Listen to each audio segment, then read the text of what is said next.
Hello everyone, I am B. Singh, Chairman and Managing Director, Next IAS and MedEG Group. Dear friends, UPSC Forest Services Examination 2018 result is just declared. And the cutoff of the Forest Services Examination in prelims is usually more than the cutoff of Civil Services prelims. Or Forest Services Examination requires two optionals. Today we have the top rankers of the Forest Services 2018 examination. The first candidate with me is Mr. Amit Jain. Amit belongs to IIT Delhi. He has completed his graduation in textile technology in 2013 and he belongs to Tonk, Rajasthan. Presently he is working in Ministry of External Affairs at the post of Assistant Section Officer, and he is also appearing in Civil Services 2018 interview. In Next IAS, he took the interview guidance. And the second candidate with me is Mr. Abhimanyu. His All India rank is 48. He is also graduated from IIT Delhi in Civil Engineering in 2015. He is selected in Engineering Services Examination 2018 also, and now in Forest Services exam, and he is also appearing in Civil Services 2018 interview. He joined test series program and interview program at Next IAS. So both of you here are welcome in the Next IAS studio. एक और चीज मैं दोस्तों बता दूं, forest services examination civil services examination के साथ ही conduct होता है. दोनों का प्रीलिम्स एक ही होता है, लेकिन फॉरेस्ट सर्विसेज की कट ऑफ सिविल सर्विसेज की कट ऑफ से 15 से 20 नंबर अधिक रहती है, क्योंकि ऑलमोस्ट सभी स्टूडेंट फॉरेस्ट सर्विसेज की देने की कोशिश करते हैं, ऑलमोस्ट नॉट ऑल. तो Amit, let us begin with you first. आप जब आपने बीटेक किया, बीटेक के बाद आपने कब माइंडसेट बनाया कि मुझे यूपीएससी एग्जाम्स की प्रिपरेशन करनी है? बीटेक करने के लगभग 2 साल तक मैंने प्राइवेट जॉब की. उसके बाद फिर मेरा माइंडसेट बना कि मुझे सिविल सर्विस की तैयारी करनी है, और उसके साथ फिर मैंने फॉरेस्ट सर्विस की तैयारी भी शुरू कर दी थी.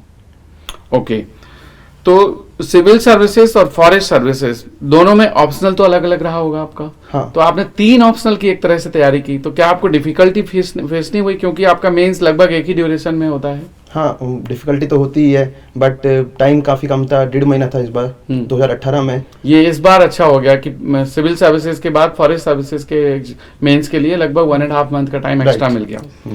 तो आपने क्या ऑप्शनल लिए थे? मेरा जियोलॉजी और forestry. Geology and forestry. Abhimanyu, आपने तो बीटेक सिविल में किया और आपने इंजीनियरिंग सर्विस भी क्वालिफाई किया, तो आपका प्राइम ऑब्जेक्टिव क्या था कि सिविल सर्विसेज जाना है, फॉरेस्ट सर्विसेज जाना है या इंजीनियरिंग सर्विसेज जाना है? मेरा शुरू से सिविल सर्विसेज में जाने का प्राइम ऑब्जेक्टिव था, पर मैं स्टिल साथ में engineering service as well as forest service देना चाहता था, क्योंकि ये भी बहुत अच्छी सर्विसेज हैं और एक मेरे पास बैकअप ऑप्शन होता है हर टाइम पे, इसलिए मैं तीनों एग्जाम्स आपने अपियर किया. बट तीनों एग्जाम में आपके ऑप्शनल्स क्या क्या थे? इंजीनियरिंग सर्विसेज तो ऑब्वियसली सिविल हो गया, और फॉरेस्ट सर्विसेज में आपके ऑप्शनल्स क्या थे? मेरा फॉरेस्ट्री था और सिविल इंजीनियरिंग था. तो forestry and civil. And civil services में civil engineering. Civil engineering. So the one common which is core of your branch civil engineering you maintained. लोग ऐसा कहते हैं कि civil engineering has a very wide syllabus and becomes difficult and complex, तो आपका इसमें क्या कहना है?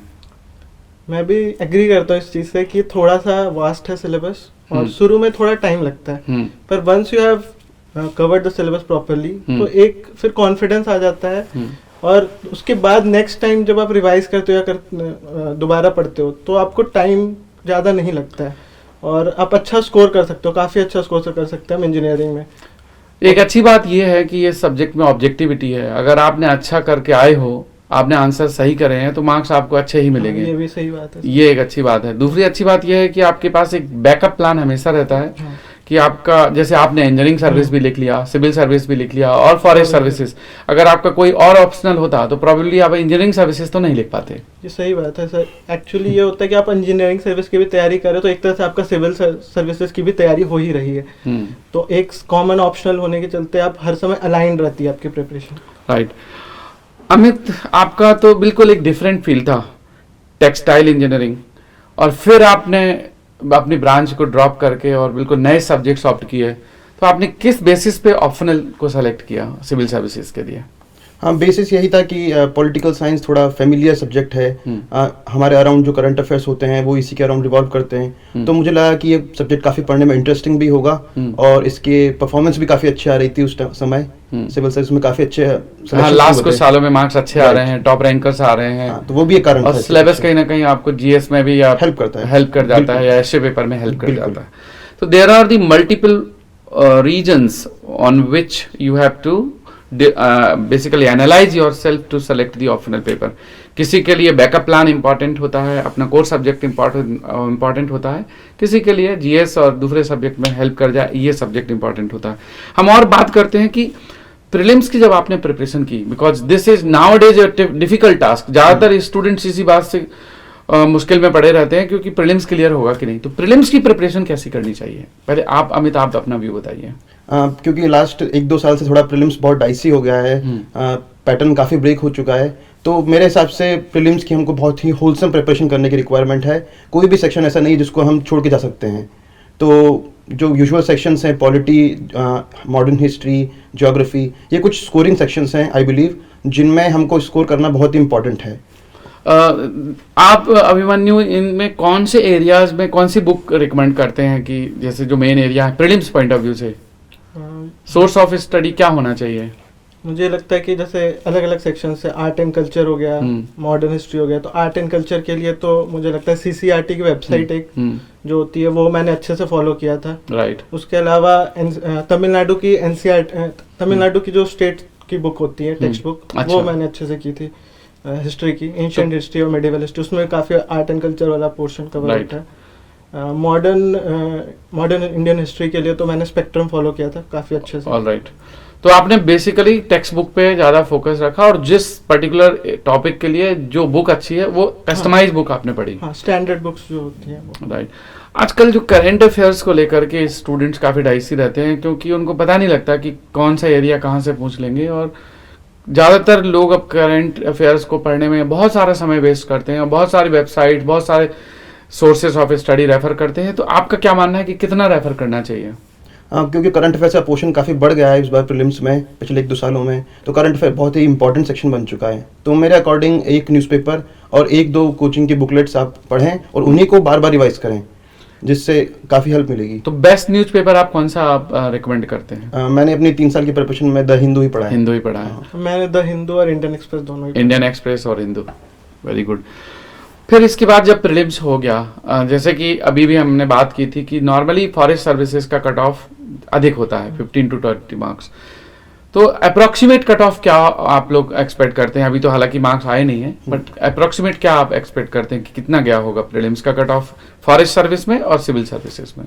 सिविल सर्विस का आई बिलीव 102-103 गया होगा अनरिजर्व कैटेगरी के लिए, और फॉरेस्ट का 115-116 तक गया होगा। आपका क्या मुझे भी ऐसा ही लगता है कि 100 to 102 हो सकता है जनरल का, and for the forest services में भी अबाउट 115 to 120। मेंस एग्जामिनेशन पहले सिविल सर्विसेज का होता है, तो सिविल सर्विसेज की जो मेंस और प्रीलिम्स के बीच का पीरियड है उस समय स्टूडेंट्स को किस चीज पे ज्यादा फोकस करना चाहिए? Because that is I believe the most critical time. Yes, actually mains की प्रिपरेशन बहुत ही डिफिकल्ट मानी जाती है, तो इसलिए आई बिलीव कि आपको ऑप्शनल्स और जीएस है वो प्रीलिम से पहले कर लेना, प्रिपेयर करके रखना चाहिए। और वो जो 4 महीने का पीरियड है उसमें मेनली रिविजन और आंसर राइटिंग, ये ही मोस्ट इंपॉर्टेंट टास्क होते हैं। अभिमन्यु, आपका क्या अप्रोच थी और आप क्या सजेस्ट करते हो? मेरा प्रीलिम्स के पहले मैंने काफ़ी सारे टेस्ट सीरीज दिए थे, मॉक टेस्ट दिए थे प्रीलिम्स के, काफ़ी दिए थे। और मेरा जैसे इंजीनियरिंग सर्विस का मेंस एग्ज़ाम 1 महीने बाद था सिविल सर्विसेज के प्रीलिम्स के, तो मैं वो नेक्स्ट 1 महीने में पूरा अपना ऑप्शनल एक तरह से प्रिपेयर कर लिया था, जिसके चलते मेरा इंजीनियरिंग सर्विस का भी मेंस प्रिपेयर हो गया। और उसके बाद फिर मैंने जीएस और फिर अलग बाकी चीज़ों का रिविजन और कवर अप किया, तो मेरा काफ़ी अलाइंड हो गया एक तरह से इंजीनियरिंग सर्विस का एग्जाम देने के चलते मेरा सिविल सर्विसेज का प्रिपरेशन। अगर कोई इंजीनियरिंग ग्रेजुएट है, जैसे बीटेक फाइनल ईयर में अपना माइंडसेट बनाता है कि मुझे यूपीएससी की प्रिपरेशन करना है और बीटेक करने के बाद वो शुरू करता है, तो आपका क्या मानना है कि लगभग कितना समय उसको चाहिए प्रिपरेशन करने के लिए? मतलब 1 year इज सफिशिएंट या फिर 6 months इज सफिशिएंट या more than 1 year is required? अब ये डिपेंड करता है आपका ऑप्शनल सब्जेक्ट क्या है। अगर आपने वो इंजीनियरिंग वाला ही चूज किया है तो ऑप्शनल में आपको टाइम कम लगना चाहिए, तो उसके बाद आई बिलीव 1 साल काफी होता है जीएस पढ़ने के लिए। अच्छा, बट अगर ऑप्शनल डिफरेंट है तो थोड़ा टाइम उसमें भी लगता है। राइट। अभिमन्यु, जब आपने इंजीनियरिंग सर्विसेज एग्जामिनेशन लिखा तो इंजीनियरिंग सर्विस के पहले तक क्या आप पूरी तरह से ईएस पे फोकस थे या उसी समय आपकी सिविल सर्विस की प्रिपरेशन चल रही थी? नहीं सर, मैं पूरे टाइम में सिविल सर्विसेज का ही फोकस था। इंजीनियरिंग सर्विस मैं दे रहा था as a backup plan. As a backup plan. Okay. तो जब आपने इंजीनियरिंग सर्विसेज में सिविल इंजीनियरिंग पढ़ा होगा या सिविल सर्विसेज के लिए सिविल इंजीनियरिंग पढ़ा होगा तो आपको बहुत वाइड लगा होगा, लेकिन ऐसी क्या चीज लगी जो आपको लगा कि ये सब्जेक्ट आपके लिए एडवांटेजियस रहा और वो दूसरे स्टूडेंट को आप सजेस्ट करना चाहते हैं?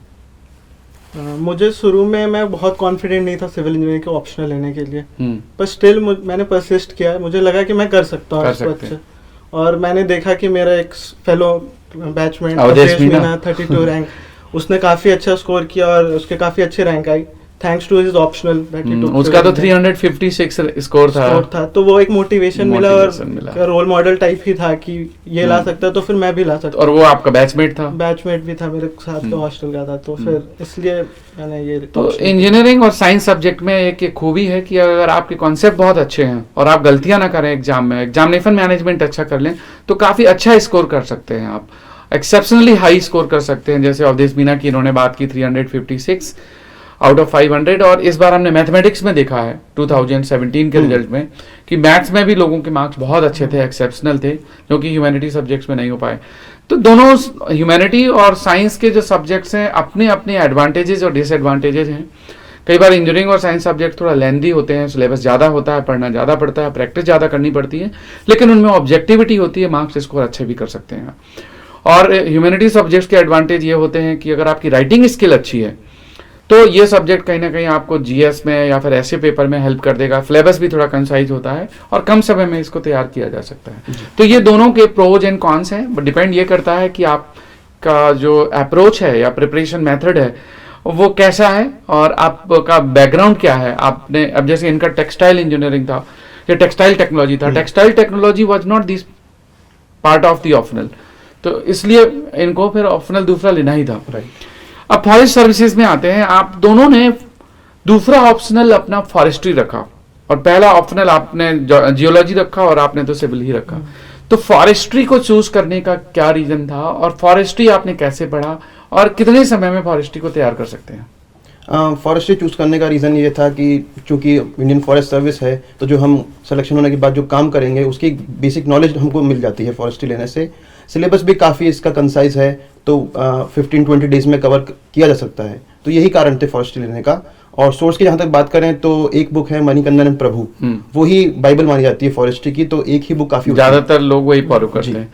आपने भी सेम अप्रोच रखा? सेम ही अप्रोच था मेरा भी। और ये फॉरेस्ट, क्योंकि फॉरेस्ट्री हमें फॉरेस्ट सर्विस का इंटरव्यू में भी आप बैठते हो तो वहाँ भी हेल्प करता है, वहाँ पर भी हेल्प करता है। आप जब इंटरव्यू की बात कर रहे हो, आपने यूपीएससी इंटरव्यू देने के पहले आपने नेक्स्ट आईएएस में भी इंटरव्यू दिए, तो आपका एक्सपीरियंस यहाँ कैसा था और कितना वो रिफ्लेक्ट हो रहा था वहाँ पर?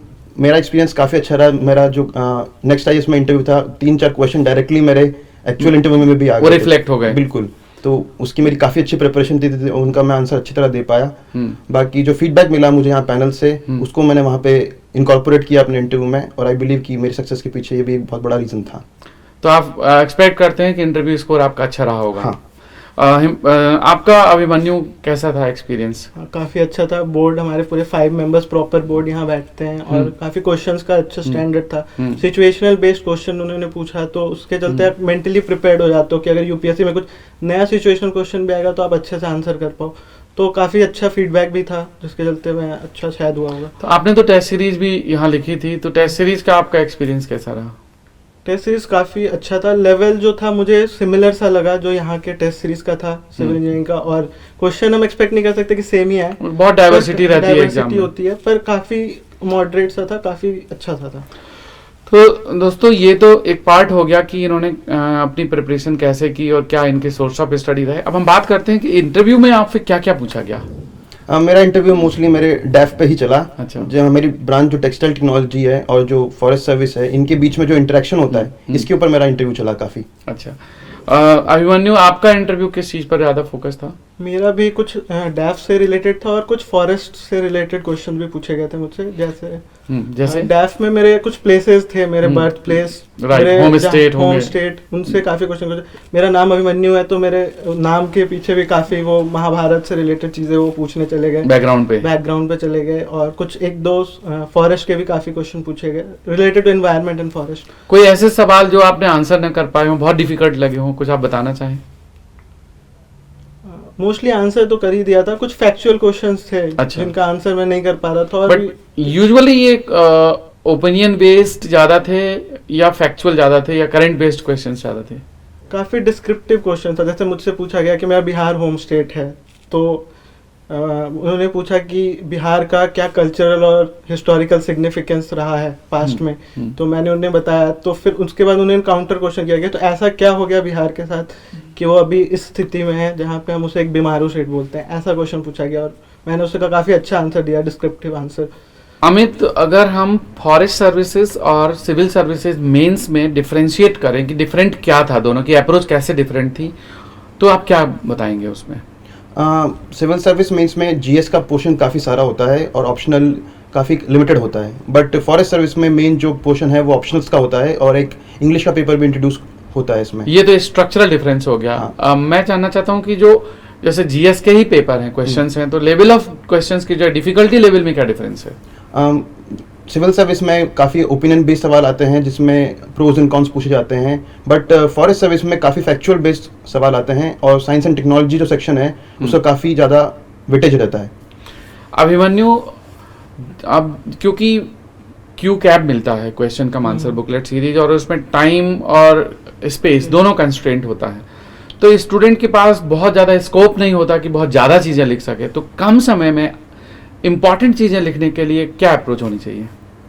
पहले तो हमें क्वेश्चन का डिमांड समझना चाहिए और हमें ये देखना चाहिए कि हम किस क्वेश्चन को पैराग्राफ फॉर्म में लिखना चाहिए, किस क्वेश्चन को हमें पॉइंट वाइज लिखना चाहिए, कहाँ हम डायग्राम बना के अपने आंसर्स को शॉर्ट कर सकते हैं, डायग्राम, फ्लो चार्ट या कुछ ऐसा अगर कर पाए जिसके कम पिक्टोग्राफिक बना ले आंसर को, अगर जहाँ पर भी पॉसिबल है।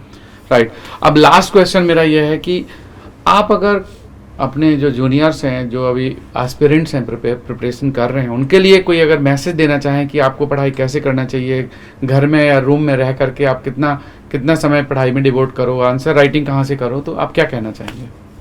मेरा मैसेज यही है कि प्रीवियस ईयर क्वेश्चंस पेपर पे काफ़ी फोकस कीजिए और रिवीजन बहुत इंपॉर्टेंट है इस एग्ज़ाम के लिए, क्योंकि डिस्क्रिप्टिव नेचर है तो ह्यूमन टेंडेंसी है भूलने की, तो आप जितना ज़्यादा रिवीजन करेंगे और प्रैक्टिस करेंगे आपके सक्सेस के चांस उतना ही बढ़ जाएंगे। अभिमन्यु, आप क्या ऐड करना चाहेंगे? क्योंकि मैं इंजीनियरिंग बैकग्राउंड से हूँ और मैंने इंजीनियरिंग ऑप्शनल लिया है, इसलिए मैं जो नए बच्चे हैं जो अभी कॉलेज में और वो सोच रहे हैं कि सिविल सर्विसेज में क्या ऑप्शनल है, तो मैं उनके लिए बोल सकता हूँ कि सिविल इंजीनियरिंग या कोई भी इंजीनियरिंग ऑप्शनल वो कंसिडर करना चाहिए, क्योंकि इससे आपको एक तो बैकअप ऑप्शंस होते हैं आपके पास और ऑब्जेक्टिविटी के चलते आप काफ़ी अच्छा स्कोर कर सकते हैं। स्कोरिंग ऑप्शनल होते हैं इंजीनियरिंग के और आपका प्रिपरेशन काफ़ी अलाइंड होता है। अगर आप दूसरे भी अगर जैसे फॉरेस्ट सर्विस हो गया या इंजीनियरिंग सर्विस आपके पास बैकअप ऑप्शन होता है, तो आप सीरियसली कंसिडर कर सकते हो even if you are not a very good student in your college, पर आपका प्रिपरेशन में आप कवर कर सकते हो चीज़ें।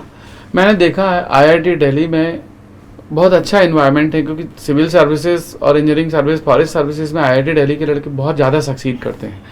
तो क्या आपके कैंपस में इस तरह का कोई इन्वायरमेंट है या वहाँ कुछ माइंडसेट बनने के बाद ही फिर आप आगे चल के डिफरेंशिएट क्रिएट करते हैं? दोनों फैक्टर है सर इसमें, क्योंकि IAS की कोचिंग का और पढ़ाई का दिल्ली ही हब है और IIT दिल्ली जब स्टूडेंट 4 इयर्स स्पेंड करता है तो उसका बहुत ही ज़्यादा इम्पैक्ट पड़ता है आगे के फ्यूचर ऑप्शंस चूज करने में।